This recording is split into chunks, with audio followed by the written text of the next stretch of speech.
How many times do we sell ourselves short when it comes to receiving a promise from God?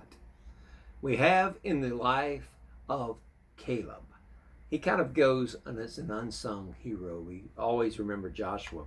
But you know, Joshua and Caleb went and spied out the land. Both of them came back with a positive report against the 10 negative reports.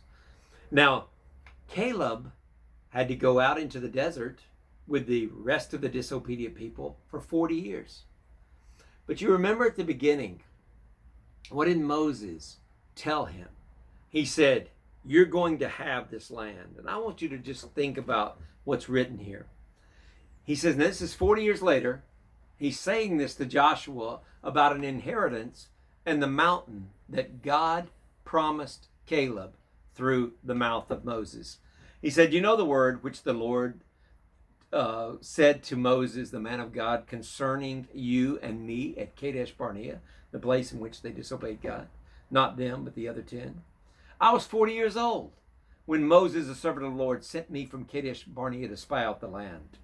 And I brought back a positive word. Nevertheless, my brethren who went with me made the heart of the people melt. But I wholly followed the Lord my God. So Moses swore on that day, saying, surely the land where your foot has trodden shall be your inheritance and your children's forever, because you've wholly followed the Lord. And now he says, behold, the Lord has kept me alive. As he said, these 45 years, ever since the Lord spoke this word to Moses while Israel wandered in the wilderness. And now here I am, 85 years old. I am as strong this day as I was the day that Moses sent me out, just as for strength and for war, for going out and for coming in. Now therefore, give me this mountain of which the Lord spoke in that day. That's an incredible statement. He says to Joshua, God promised this. And he says, now give it to me.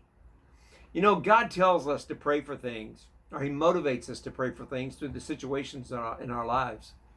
And he gives us a promise. And we know that God's going to come through with that. But because time elapses, or because we get bored, or we get tired, or we get worn out, or we think we're too guilty, we're too bad at people for God to ever fulfill that, we kind of give God an out that he never wanted us to give him. He wants us to be faithful to that. Like Jacob when he wrestled with that angel. I will not let thee go until thou hast blessed me. How much of that is in you? You know, even to his own son, Jesus, in Psalms 2, that prophecy, where he'd already told him that he was going to give him the inheritance. I mean, from pre-eternity. But then he says, now ask of me to give you this mountain. Why does God do that? Because he wants us to stay with him in this communion, fellowship process until it's seen through to the end. Now, therefore, give me this mountain. What is the mountain in your life? What is the mountain that God has promised you something and you've let him have an out? You've said, well, you don't have to do it, God. It's not important. I mean, I haven't lived up to my deal. I mean, I don't expect you to do it. I've got all these other things in my life. And, you know, God didn't save you on the basis of your goodness.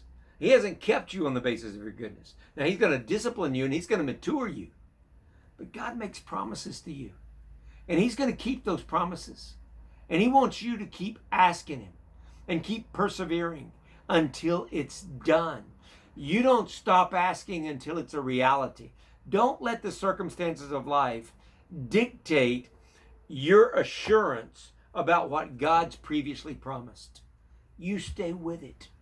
And you get that in your heart and spirit. Now, therefore, give me this mountain, God, that you promised you would give on that day. And I promise he will give it. God bless you.